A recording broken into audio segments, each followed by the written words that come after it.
count on us. So we work on that. In the new year, we're going to develop a list of, I call it a list of demands. I come out of the Black student movement, so we always had demands. Right. We demanded Black history, and we demanded.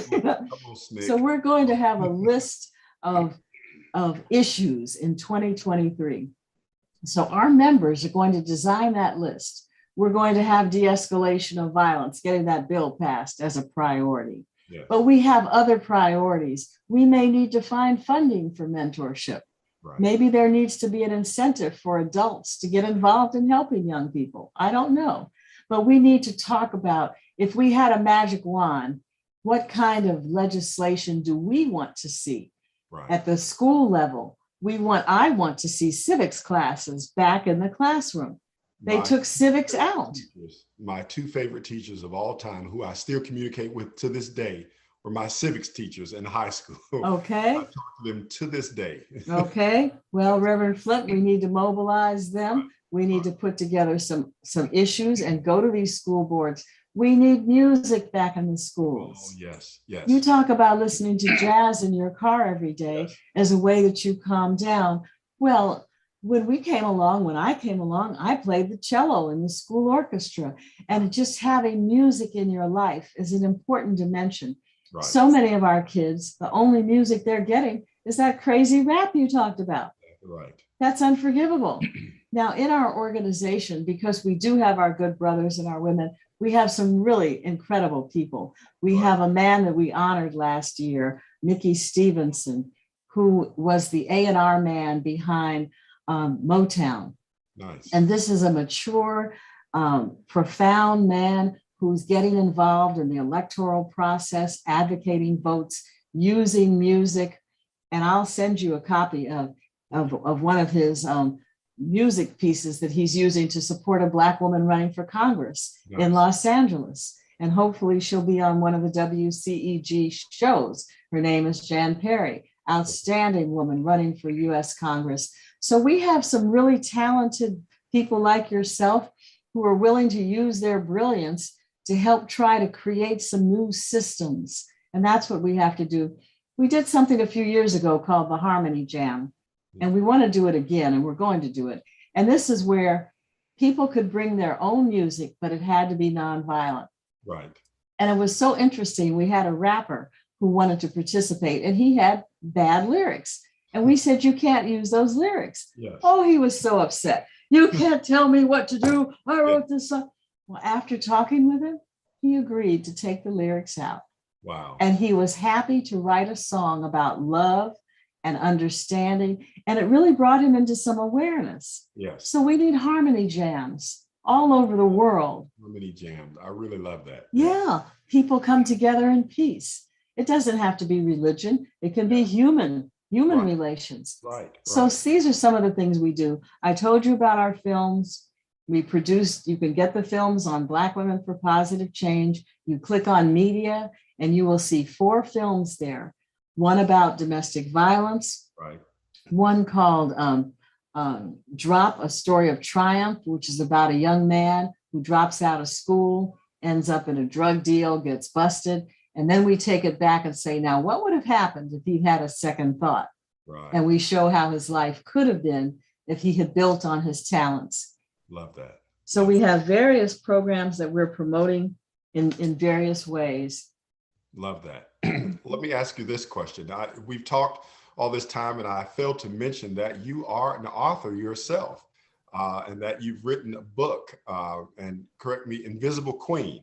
That's right. Yes. I have a copy of it right here. So tell us, I know we have about 10 minutes left, but tell us how you came to do the research and write this book of the Invisible Queen. And I got to tell you, I'm fascinated with the royal family. So knowing all this, I don't know how I missed it.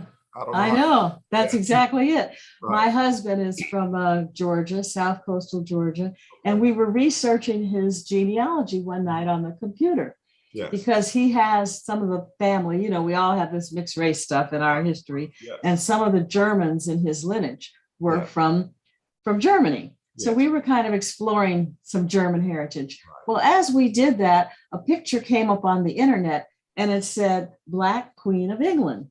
And it showed this woman. Her name is Sophia Charlotte, and she was from Mecklenburg, Germany, and she married King George II, King George III, who was the King of England when she was a young lady. Well, I was shocked. I was like, how could I do all this reading, go through all this school, earn a PhD, and I don't know that there was a mixed race Queen of England? It really made me angry. So I started to dig into it. So we started researching, and I started researching. And then my husband said, look, I feel like Charlotte's moved into the house. He said, if you're going to spend this much time on it, we need to do a book. So that's how we did The Invisible Queen. She was an amazing woman. She was Queen of England for 57 years. She had Moorish heritage on her mother's side. And her mother, who was mixed race, married a white Duke of Mecklenburg, Germany, and they had a family. When she married King George III, they had 15 children. And people often hear about Queen Victoria. They love Queen Victoria. That was her granddaughter. Queen Victoria is the granddaughter of a mixed race woman. Now, sure, Charlotte was a light-skinned woman, but so what? One drop of black blood could put you in slavery, right? That's exactly right. So we can't overlook that. She discovered Mozart. She played music. She was a strong abolitionist, strong. And she was on the throne when slavery was outlawed in England in 1808. She was still on the throne with King George III. So people can get the book at myerspublishing.com. That's our minority-owned business that my husband, Roy Myers, and I own together. It's R.J. Myers Publishing Company, and that's myerspublishing.com. And we'll be glad to send books out to people. It's just another example where we have to know our own story. We have to know our own history. And there's lots of stories out there that have not been told of great people of color all over the world. Correct. Wow. That's absolutely amazing. And of course, knowing that she is the grandmother of Queen Victoria lets us further know that she is a grandmother of the recently deceased Queen Elizabeth. And of course, absolutely, grandmother of now King Charles. So that is absolutely amazing. She was the 7th grandmother of the royal family under Queen Elizabeth. And so King Charles, the whole thing. So Meghan is not the first mixed race royal, and well, Archie and Lilibet. I've known that for a long time, but they make it that way. But yes, absolutely. Well, Dr. Myers, this has been absolutely intriguing and just tantalizing having this conversation with you. I appreciate you so much. As we get to the very bottom of the hour, I want you to, again, if you will, tell us about the Nonviolence Month. Tell us again, real quickly how to get involved with Black women for positive change. And if you will, just one more plug on The Invisible Queen. Okay, well, thank you.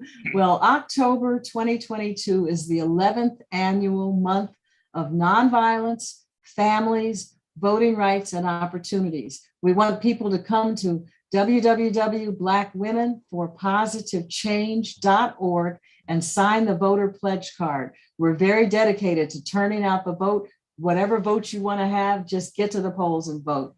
So during the month of nonviolence, people can see on our other website, monthofnonviolence.org, the events that are going on all over the country. We have 16 events in 11 states. We had more in the past before COVID, but now people are beginning to recover. So we're getting back on track. Right. But we invite people, sit down with your own kids, talk about nonviolence, talk about the teachings of Dr. King, Mahatma Gandhi. Violence is something we have to get rid of in our families. Right. So we're promoting that. Thank you for the opportunity to mention my book, The Invisible Queen. It's a Black history book, probably will be banned by these critical race theories, nutheads.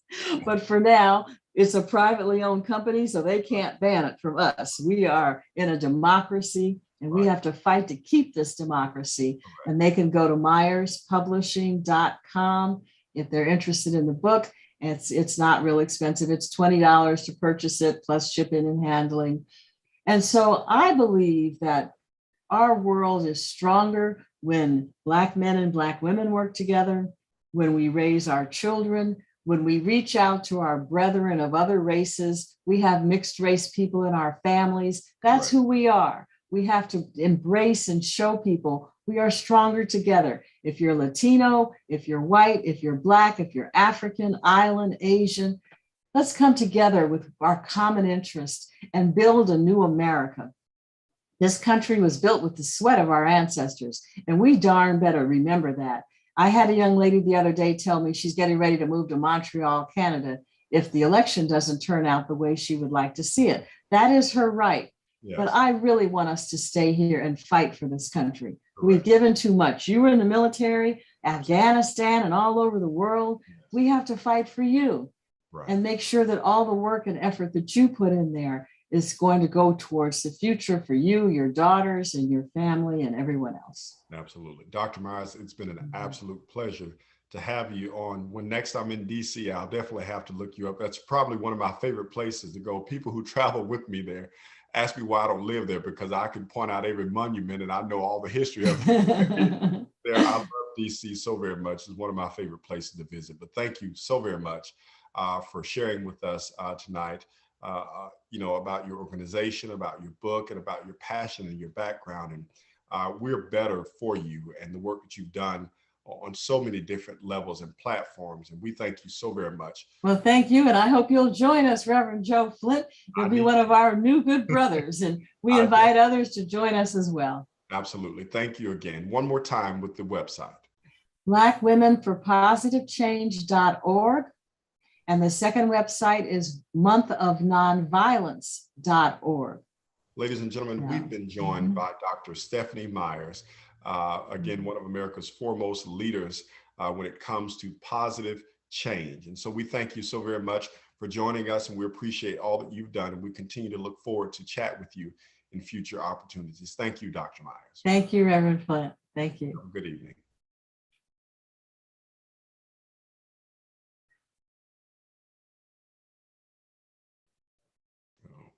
Hold on one second. I'm trying to find my controls here. Thank you, everyone. Great show. I'm just trying to get my host back. Hold on, remove co-host. Thank you. Everything is fine. Okay, great.